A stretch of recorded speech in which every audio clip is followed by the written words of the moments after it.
उपमुख्यमंत्री सुनेत्रा पवार यांना भाजप नेते चंद्रकांतदादा पाटील यांचा मोलाचा सल्ला. राज्याचे उच्च आणि तंत्र शिक्षण मंत्री आणि कोथरूडचे आमदार चंद्रकांतदादा पाटील यांनी उपमुख्यमंत्री तथा पुण्याच्या पालकमंत्री सुनेत्रा पवार यांना मोलाचा सल्ला दिला आहे.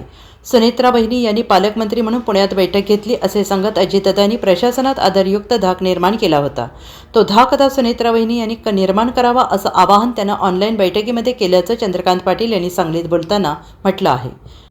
स्वर्गीय अजितदादा पवारांच्या ऐवजी ते गेल्यामुळे पालकमंत्री पुण्याच्या म्हणून सुनेत्रा बहिणींनी बैठक सोडली.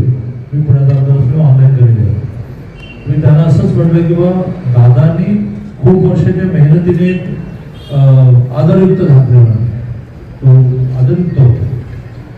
तुम्हाला कधी ती वेळच नाही, पण लवकरात लवकर तुम्हाला तो आदरयुक्त लागेल. नंतर पुणे जिल्हा आणि महाराष्ट्रामध्ये प्रशासनावर जी दादांची पकड होती, त्या दादांनी कसे बघा असं होईल हे जसं मी बहिणींना आवाहन केलं. Bureau report SBN Marathi Sangli.